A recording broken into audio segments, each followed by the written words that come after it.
I told a billionaire to get out of my house. The words came out sharper than I meant, but once they were said, there was no pulling them back. Leave, I said again. She was standing in the middle of my kitchen, sleeves rolled up, hair tied back, a damp sponge in her hand like she had every right to be there, except she didn't, because the woman quietly wiping crumbs off my counter was my company's CEO, a woman whose name showed up in financial magazines, a woman who ran a company worth billions, a woman who had never once spoken to me outside of work meetings, and somehow she was standing in my house, cleaning it. For a few seconds she didn't move. She just looked at me with those calm, unreadable eyes, like she had expected this moment. "I'm almost done," she said softly. That made something inside my chest snap. Done. I laughed once. It sounded bitter even to my own ears. "You think this is funny?"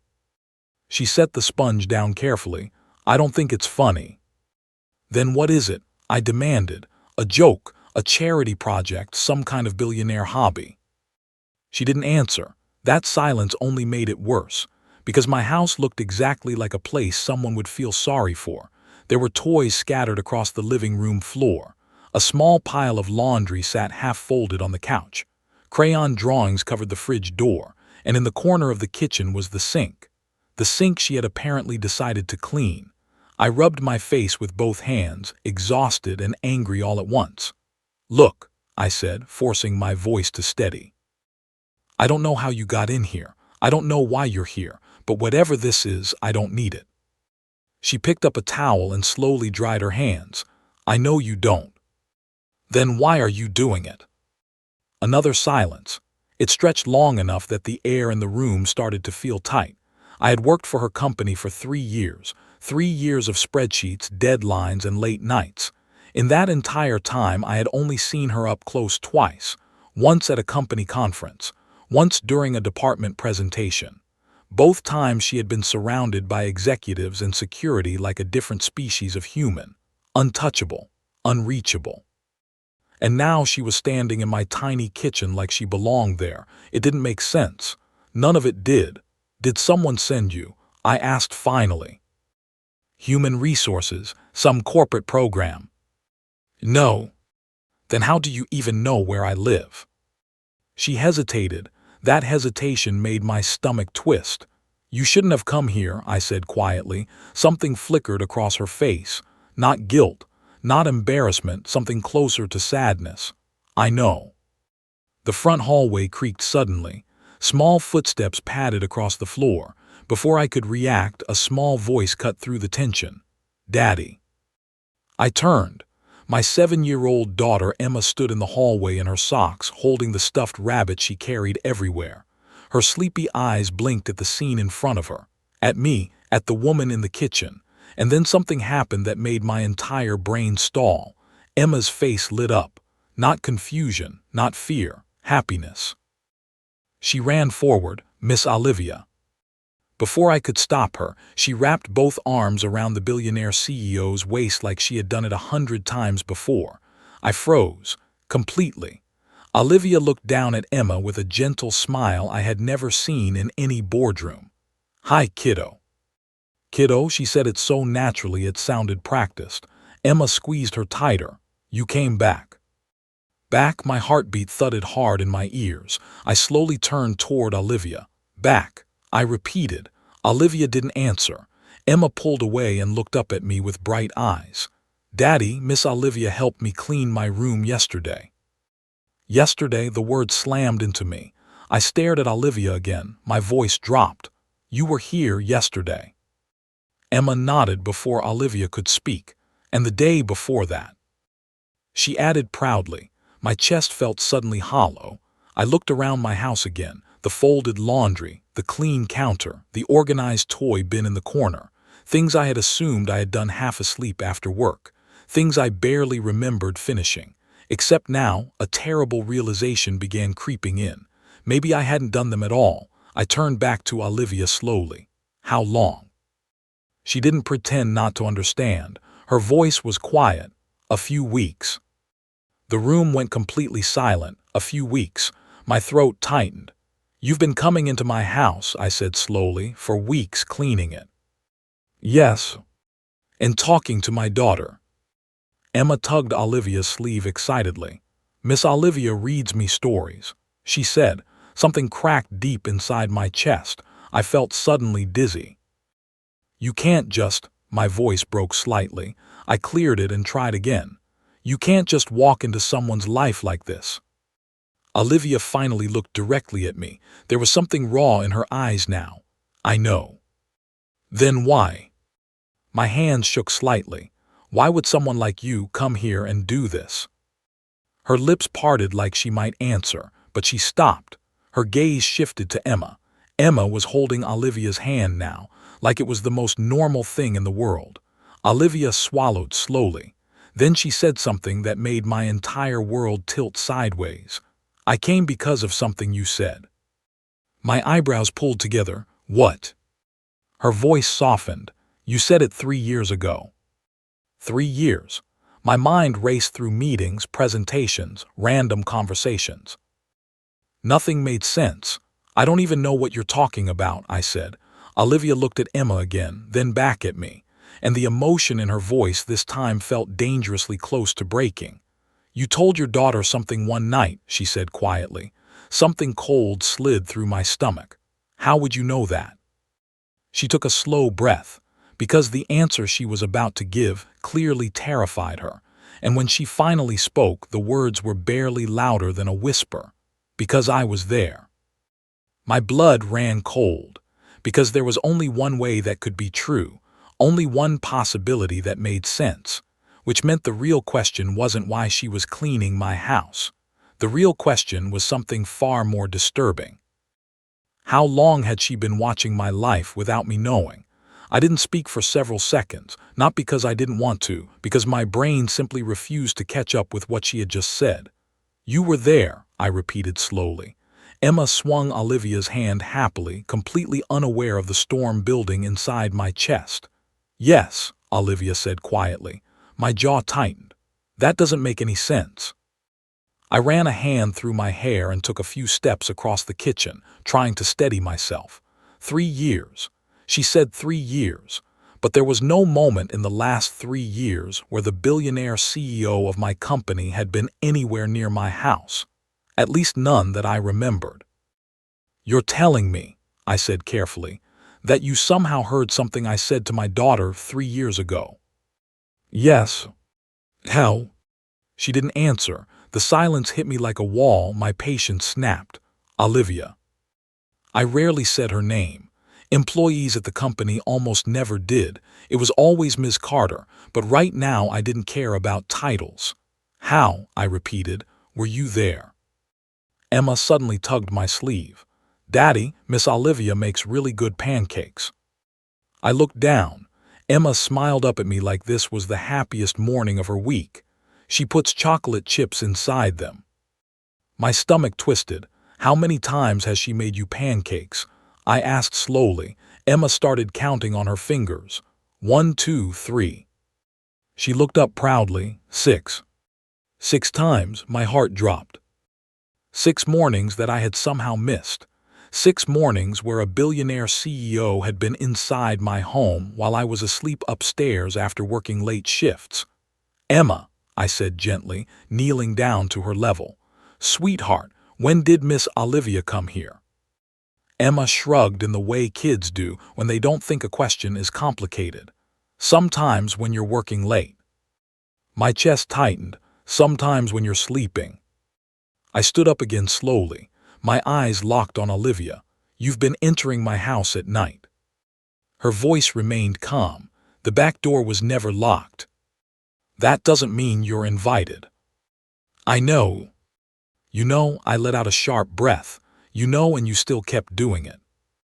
Emma looked between us nervously now. The tension had finally reached her. Olivia crouched down in front of Emma. Hey, she said softly, why don't you go get your drawing from your room? Emma's face brightened instantly. The one with the castle. Yes. And the dragon. Olivia smiled, especially the dragon. Emma ran down the hallway. The moment she disappeared, the air in the room changed. Olivia stood slowly. Now it was just the two of us again. You should explain, I said. She nodded once. You deserve that. I crossed my arms. Start with the part where my CEO breaks into my house. I didn't break in. You used my unlocked door. Yes. That's still breaking in. She accepted that without argument. Fair. I watched her carefully. There was no arrogance in her posture, no billionaire confidence, just something heavy. Like someone carrying a secret too long. You said I said something, I pressed, 3 years ago. Yes. What was it? Her eyes flickered briefly toward the hallway where Emma had run. You were reading to her. My chest went still. You were sitting on the couch, Olivia continued quietly. She had that rabbit in her arms. My throat tightened. You were tired, I could hear it in your voice. The room suddenly felt smaller. How do you know that? I asked again. She didn't answer directly. Instead, she said something else. You thought she had fallen asleep. My pulse pounded in my ears. But she hadn't, Olivia said. She was listening.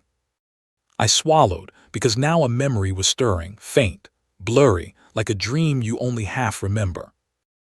Emma had asked me something that night, something big, something kids ask when they notice the world isn't simple. Daddy, Olivia said quietly, repeating the exact tone I had used years ago, are we poor? My stomach dropped. I had said those words. I remembered now. Emma had asked that question after hearing kids at school talk about vacations and big houses, and I had answered. God, I had answered. Olivia's voice softened as she repeated the rest. You told her, maybe we don't have a big house or fancy things. My chest tightened painfully, but we're rich in the things that matter. Emma's bedroom door creaked faintly down the hall. Olivia continued. You told her that one day someone would see how kind she was. My eyes burned slightly. You said someone would see how hard her dad worked. The words hit me harder now hearing them out loud. You told her the world eventually notices people who love quietly. My hands slowly dropped to my sides. I had forgotten those words, but hearing them now. I remembered exactly why I had said them. Emma had been crying that night, because another kid told her we were the poor family. I had tried to comfort her the only way I knew how. You promised her something, Olivia said gently. I looked up. What? Her voice broke slightly for the first time. You promised her that someone would show up someday and make life a little easier. The air left my lungs. That was just something I said to a child, I whispered, but Olivia shook her head. No. Her eyes were shining now. It was. The hallway footsteps returned. Emma ran back holding a colorful drawing. Look. She handed it to Olivia proudly. It was a messy picture of a castle, a stick-figure girl, and 2 adults standing beside her. Olivia smiled softly at the drawing. Then Emma pointed to the 3rd figure. That's you. My heart stopped. Emma pointed again. That's Daddy. Then she tapped the tiny figure between them. That's me. I stared at the drawing, 3 people, holding hands, and above them, written in shaky crayon letters, were 4 words that made my chest ache. My family castle. I looked up slowly.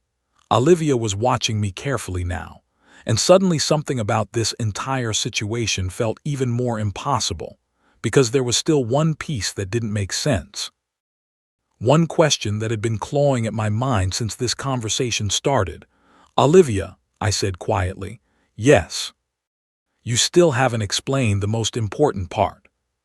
Her expression shifted slightly. What's that? I held up the drawing Emma had made. My daughter thinks you belong in our family. My voice dropped lower, but I've only met you twice in my life. I looked directly into her eyes. So tell me the truth. My chest tightened as the realization began forming. How does my daughter know you well enough to draw you like this? And why did Olivia suddenly look like she was about to cry? Olivia didn't answer right away. She just stood there, staring at the drawing in my hand. Emma waited beside her, rocking slightly on her heels, proud of her artwork. To her, this moment was simple, happy, but to me, it felt like standing on the edge of something huge and unknown. "Emma," Olivia said gently, crouching again so she was eye level with her. "Sweetheart, can you give your dad and me a minute?" Emma tilted her head. "Are you in trouble?" Despite everything, a small laugh escaped me. "No, kiddo, nobody's in trouble." Emma studied our faces carefully. Kids can sense tension faster than adults. Then she nodded. "Okay." She hugged Olivia quickly. "I'm gonna go draw the dragon bigger." Olivia smiled. "Good idea." Emma disappeared back into her room again. The hallway fell quiet, and suddenly the truth that had been circling us all morning felt much closer. I held up the drawing. "She sees you as family." Olivia nodded slowly. "Yes. But she shouldn't." That sentence hung between us. Olivia didn't argue. "She shouldn't," she agreed softly. I stared at her. "Then why does she?" Olivia walked to the kitchen table and sat down slowly, like her legs suddenly felt heavy. For the first time since I'd walked in, the powerful CEO posture was gone. Now she just looked tired. "Because," she said quietly, "I've been seeing her for almost a year." The words hit me like a punch. A year. I stared at her in disbelief. "You said a few weeks." "I said I've been coming inside the house for a few weeks." My pulse pounded. "Then what does that mean?" She folded her hands together. "Before that, we met outside." "Outside where?" "The park near Emma's school." My brain scrambled through memories. Emma often asked to stop at the playground after school. Sometimes I couldn't stay long because I had work. Sometimes I let her play while I answered emails. "You're telling me," I said slowly, "that you've been seeing my daughter at the park?" "Yes." "And you thought that was okay?" Her voice stayed calm. "I never approached her first." I crossed my arms. "Explain." Olivia exhaled slowly. "The first time I saw Emma, she was sitting alone on the swing." Something in her voice made me stop pacing. "She was holding that rabbit," Olivia continued, "and she was talking to it." I felt a familiar ache in my chest. Emma did that sometimes, especially when she missed her mom. "She was telling the rabbit," Olivia said quietly, "that her dad works really hard." My throat tightened. Olivia continued carefully. "She said you were the strongest man she knew." The words landed heavy. "She said sometimes you look very tired," Olivia added. I swallowed. "Kids say things." "Yes," Olivia said, "but then she said something else." I waited. Olivia looked down at her hands. "She said her dad promises that one day someone kind will show up and help." My chest tightened again. "She said maybe that person just hasn't found them yet." The room was very quiet. Olivia continued. "I asked her who told her that. And she said." Olivia looked at me. "My dad." My breath caught slightly. "That was the first time she talked to me," Olivia said. "She walked right up and asked if I believed in promises." I shook my head slowly. "She's 7. "Yes." "And you're telling me she started this?" Olivia nodded. "She asked if I was a kind person." I rubbed my temples. That sounds exactly like something she'd say. "She asked if I knew how to fix broken things." The sentence hit harder than it should have, and I told her sometimes. I looked up. "Then what?" Olivia gave a small, sad smile. "Then she asked if I wanted to meet her dad." I let out a quiet breath. "That sounds like Emma." "She said he's shy," Olivia continued, "and he works too much." I looked away slightly. "She said he forgets to eat dinner sometimes." The guilt settled deep in my chest. Olivia watched me carefully.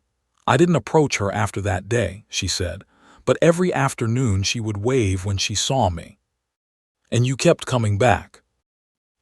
"Yes." "Why?" She hesitated. That hesitation felt different this time, more personal, because of something else she said.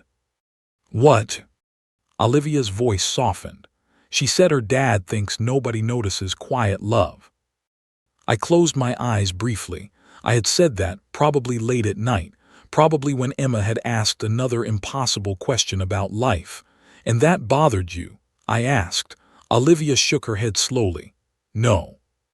Then why did you start helping us? She finally met my eyes fully, because now the truth had nowhere left to hide, because I knew he was wrong. I frowned. What? Your promise, she said gently, the one you made to Emma. I didn't understand. I heard it the night you said it. The same sentence from earlier returned like a thunderclap. Because I was there, my stomach tightened. How? Olivia's voice dropped to barely above a whisper. 3 years ago, your company held a late leadership meeting. I remembered, barely, a long night, a presentation, an exhausted drive home. You stayed late finishing the financial projections, she said, my eyebrows pulled together. You were there. Yes. And? Her eyes glistened now. I followed you. The word stunned me. You what? I wanted to understand the people who worked for me, she said quickly. Not in reports, in real life. You followed me home. Yes. My heart pounded. That's insane. I know. Why me? She swallowed. Because you were the only person in that meeting who left early. I frowned. I had to pick up Emma. Yes. Olivia's voice softened. And when you got home, you didn't know I was sitting in the car outside. A chill ran through me. I heard you reading to her through the open window. The memory hit full force now. Emma asking if we were poor, me trying to comfort her. Olivia's voice trembled. I heard everything you told her. She blinked quickly, fighting emotion. That was the first time I had ever heard someone talk about love like that. I stared at her, and that's why you started helping us. She shook her head slowly. No. Her voice cracked slightly. That's why I couldn't forget you. The air left my lungs, and Emma. Olivia looked toward the hallway where Emma was drawing her dragon. She reminded me of that promise every day. Silence filled the room. Then I asked the one question that suddenly felt unavoidable. Olivia. Yes. You're a billionaire. Yes. You run one of the biggest companies in the state. Yes. And you've spent a year secretly helping my daughter and cleaning my house. She nodded, my voice lowered. So tell me the truth. I stepped closer. What are you actually trying to do? Olivia looked at me with quiet honesty, and the answer she gave next made my heart completely stop. I resigned this morning. Everything inside me went still. You what? Her voice trembled slightly now. I'm not your CEO anymore. The room spun. Why would you do that? She held Emma's drawing carefully, and when she spoke again, the truth in her voice felt almost terrifying. Because you were right about one thing. What? She looked at me like the answer had been waiting years to be spoken. Quiet love deserves to be noticed. Then she whispered something that made my entire world tilt. And I think I'm the one who wants to notice yours. For a moment I honestly thought I had misheard her. You resigned. The words felt unreal in my mouth. Olivia nodded quietly. Yes. I stared at her like she had just told me the sky was green. You gave up a billion-dollar company. Yes. For what? I asked. She didn't answer right away. Instead, she looked down at Emma's drawing again. 3 little stick figures, a crooked castle, and the word family written in shaky crayon. My chest tightened. You didn't answer the question, I said carefully. Olivia lifted her eyes back to mine. I didn't leave for money. That wasn't the question. I know. Her voice softened. I left because of time. I frowned. What does that mean? She stood slowly and walked toward the living room window, folding her arms lightly as she spoke. When you run a company that size, she said quietly, your life stops belonging to you. I waited. Every hour is scheduled. Every decision is calculated. Every relationship is strategic. She glanced toward the hallway where Emma was still drawing. And one day you wake up and realize you've built an empire. Her voice dropped, but you don't have a life. I didn't say anything, because the honesty in that sentence felt too real. I watched you for 3 years, Olivia continued. That's still crazy, I muttered. She nodded. Yes, it probably is. Then she looked straight at me. But do you know what I saw? I crossed my arms. What? I saw a man who worked 12 hours a day. That part wasn't surprising. I saw a man who skipped lunch because he wanted to get home faster. I blinked slightly.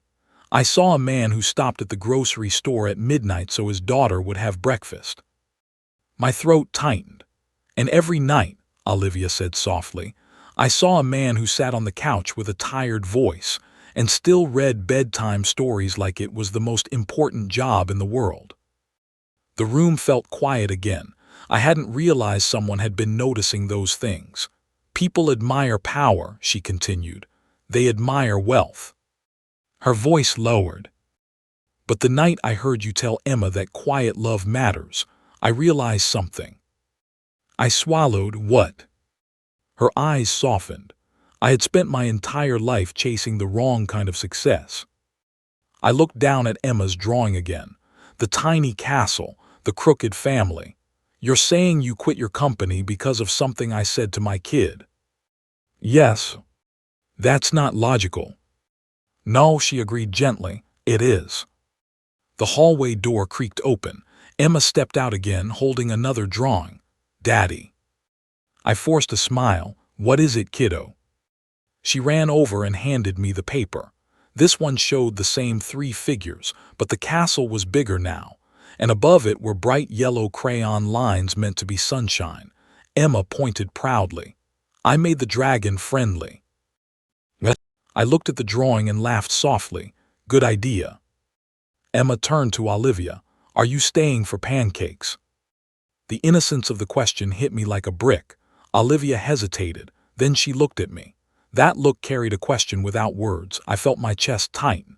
Emma waited patiently. Kids don't understand complicated adult moments. They only understand who feels safe. And somehow Emma clearly felt safe with her. I knelt down in front of my daughter. Sweetheart, I said gently, Miss Olivia has a very busy life. Emma frowned, but she said she doesn't have work anymore. I blinked. Olivia gave a tiny apologetic smile. I might have mentioned that. Emma crossed her arms stubbornly. Then she can stay. I chuckled quietly. Kids make life sound simple. But life wasn't simple, not when the woman standing in my kitchen had just given up everything. Emma, I said softly, go wash your hands for breakfast. She nodded, then ran off toward the bathroom. The moment she was gone, the silence returned. Olivia spoke first. You don't owe me anything. I looked up. I know. I didn't help you expecting something back. I know that too. Her voice grew quieter.